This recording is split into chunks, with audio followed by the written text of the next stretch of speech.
प्रभु तेरी वाणी जीवन की रोटी, नैनों की ज्योति अंधेरा मिटाती।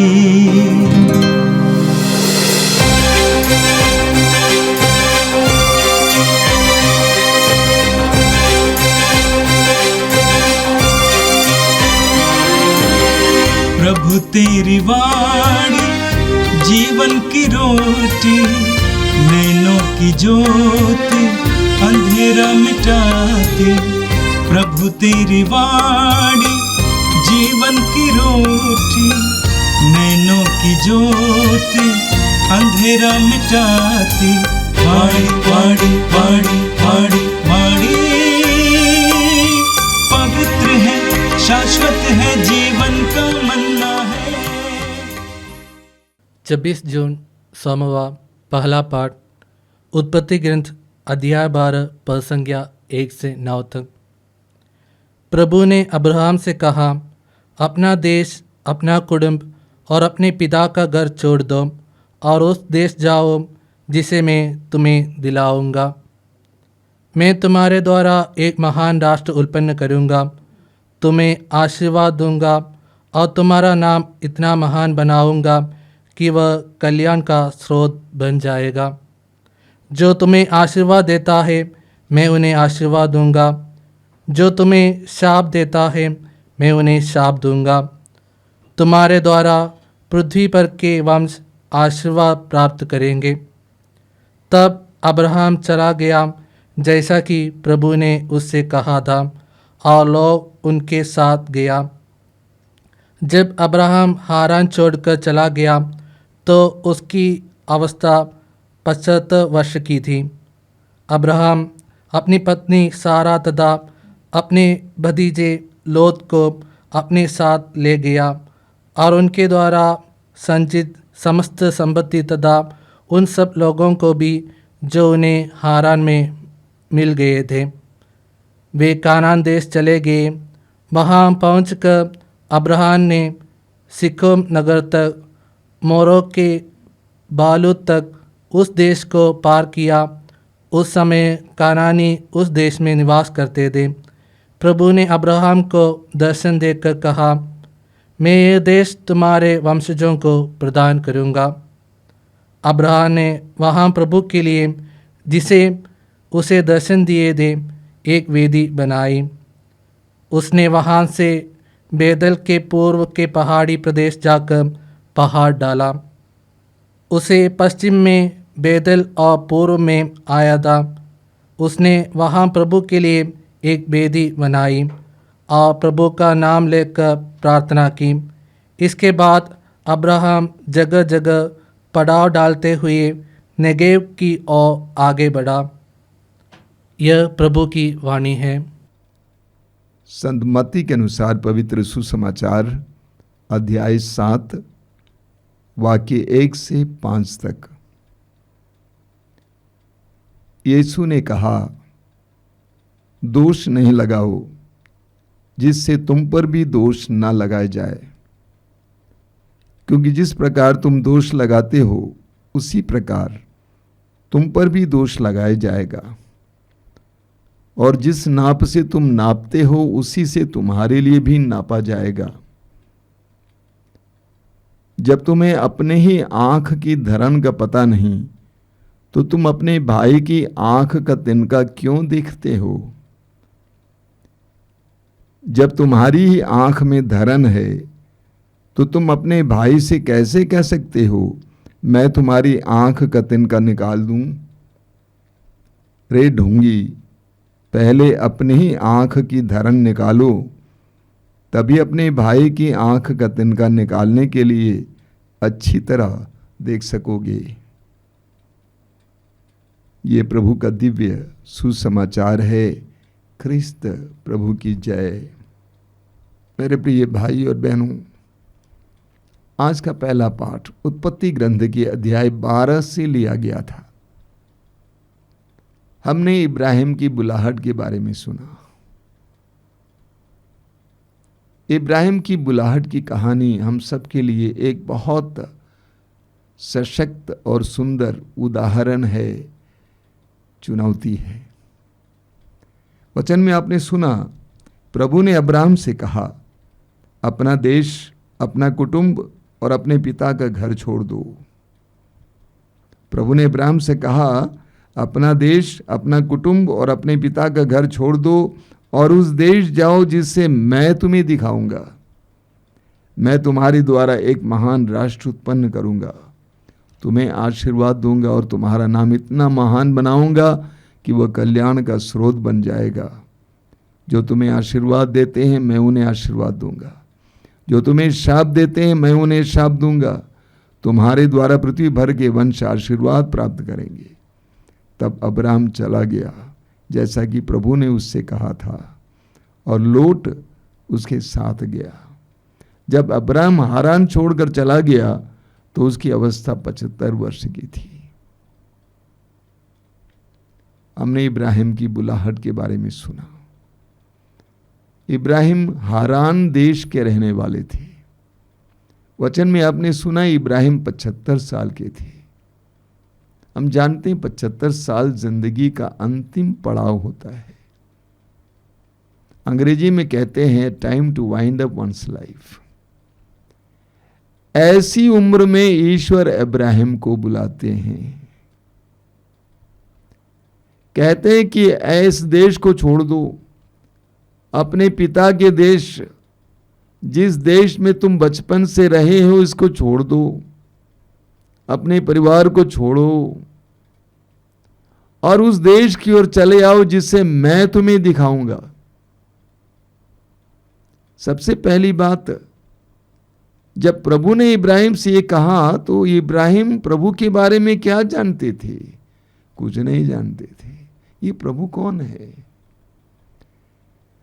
आज हम प्रभु प्रभु कहते हैं तो हमारे दिमाग में ईश्वर के बारे में, प्रभु के बारे में कुछ ज्ञान होता है, उसके स्वभाव के बारे में, स्वरूप के बारे में। विशेष करके हम मसीहियों और विश्वासियों के लिए, क्योंकि हम जानते हैं कि प्रभु कौन है, हमने यीशु के द्वारा ईश्वर को जाना है। लेकिन उस समय इब्राहिम के लिए प्रभु कौन थे? इब्राहिम को कुछ नहीं मालूम था, ना आकार मालूम था, ना स्वभाव मालूम था, कुछ नहीं मालूम था। तो ये एक प्रेरणा थी, एक आवाज थी शायद, प्रेरणा, आवाज, अपने कुटुंब को छोड़ो, अपने देश को छोड़ो, जो देश मैं दूंगा उस देश की ओर चले आओ। एक अनजान ईश्वर की आवाज, अनजान देश की ओर यात्रा, बहुत ही गहरी बात है। और वो भी ईश्वर ने कहा कि मैं तुम्हें आशीर्वाद दूंगा, मैं तुम्हारा नाम इतना महान बनाऊंगा कि वो कल्याण का स्रोत बन जाएगा। सच्चाई है, आज एक वास्तविकता है। लेकिन इब्राहिम को नहीं मालूम था कि ऐसा होने वाला है। जो तुम्हें आशीर्वाद देते मैं उन्हें आशीर्वाद दूंगा, जो तुम्हें शाप देते मैं उन्हें शाप दूंगा। एक सच्चाई है। ईश्वर के द्वारा चुने हुए लोग जिनको आशीर्वाद देते हैं और जो उनको आशीर्वाद देते हैं प्रभु ने आशीर्वाद देते हैं, जो उनको शाप देते हैं प्रभु ने शाप देते हैं। अब प्रभु ने कहा कि मैं तुम्हारे द्वारा एक महान राष्ट्र का निर्माण करूंगा। जरा सोचिए, इब्राहिम 75 साल के हो गए थे और इब्राहिम की कोई संतान नहीं थी, एक भी बच्चा नहीं था। इब्राहिम की पत्नी बांझ थी, इब्राहिम की एक भी संतान नहीं थी। ईश्वर कहता है कि मैं तुम्हारे द्वारा एक महान राष्ट्र का निर्माण करूंगा। इब्राहिम बोल सकते थे कि प्रभु आप किसी जवान इंसान को चुनिए, मैं तो बूढ़ा हो चला हूं। इब्राहिम ने प्रभु के सामने कुछ नहीं कहा। इब्राहिम ने प्रभु के आदेश का पालन किया। क्या विश्वास, क्या भरोसा, क्या आज्ञा पालन। 75 साल की उम्र में इब्राहिम ने विश्वास किया कि प्रभु ने जो कहा वो सत्य है। रोमियों के पत्र के अध्याय 4 में संत पौलुस इसके बारे में वर्णन करते हैं। इब्राहिम ने 100 साल की उम्र तक विश्वास किया कि प्रभु ने जो मुझसे वायदा किया वो सत्य है, और इब्राहिम निकल पड़ते हैं। इब्राहिम के साथ उनका भतीजा लूत भी अपने परिवार के साथ निकल पड़ता है उस अनजान देश की ओर। और जहां जहां इब्राहिम पड़ाव डालते थे वहां वहां प्रभु की आराधना करते थे, और जिस जगह पर ईश्वर ने इब्राहिम को ये संदेश दिया उस जगह पर एक वेदी बनाया इब्राहिम ने। ईश्वर के साथ चलना सीखा, चलना शुरू किया। इसलिए बाइबल में इब्राहिम को विश्वासियों का पिता कहा जाता है। विश्वास के लिए, भरोसे के लिए, आज्ञा पालन के लिए आज भी हम सब के लिए इब्राहिम एक महान आदर्श हैं, उदाहरण है। कभी कभी हमारे जीवन में भी इस तरह प्रभु कर सकते हैं। हमें भी ऐसा आदेश दे सकते हैं कि छोड़ो, चले आओ, ये छोड़ो, दूसरा मैं दिखाऊंगा। लेकिन हमारे अंदर इतनी असुरक्षा का मनोभाव है कि हम पुराने को छोड़ने को तैयार नहीं होते हैं। लेकिन अगर इब्राहिम की तरह हम छोड़ने को तैयार होते हैं तो प्रभु हमें अनुग्रह और आशीष का माध्यम बनाएंगे। और आज का सुसमाचार संत मत्ती के सुसमाचार की अध्याय 7 से था। पूरे सुसमाचार में हम देखते हैं कि प्रभु यीशु की शिक्षाएं बहुत सीधी थी। उसकी शायद ही व्याख्या करने की आवश्यकता थी, आम लोग भी उसको समझ पाते थे। आज की सुसमाचार में प्रभु कहते हैं दोष नहीं लगाओ जिससे तुम पर भी दोष ना लगाया जाए, क्योंकि जिस प्रकार तुम दोष लगाते हो उसी प्रकार तुम पर भी दोष लगाया जाएगा, और जिस नाप से तुम नापते हो उसी से तुम्हारे लिए भी नापा जाएगा। दोष लगाना यानी दूसरों की कमियों को ढूंढना, पाना, बताना, लोगों को बताना, ये हम सब की एक बहुत बड़ी दुर्बलता है। हमें दूसरों का दोष दिखाई देता है।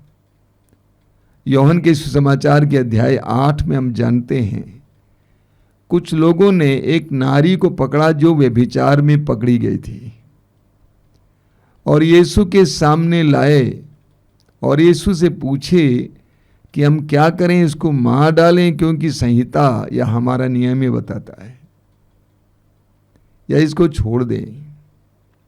अंत में हम जानते हैं प्रभु ने कहा तुम में से जो निष्पाप है वो पहला पत्थर मारे। और हम सुसमाचार में देखते हैं कि वे सब के सब वहां से गायब हो गए। वो नारी अकेली यीशु के सामने खड़ी थी।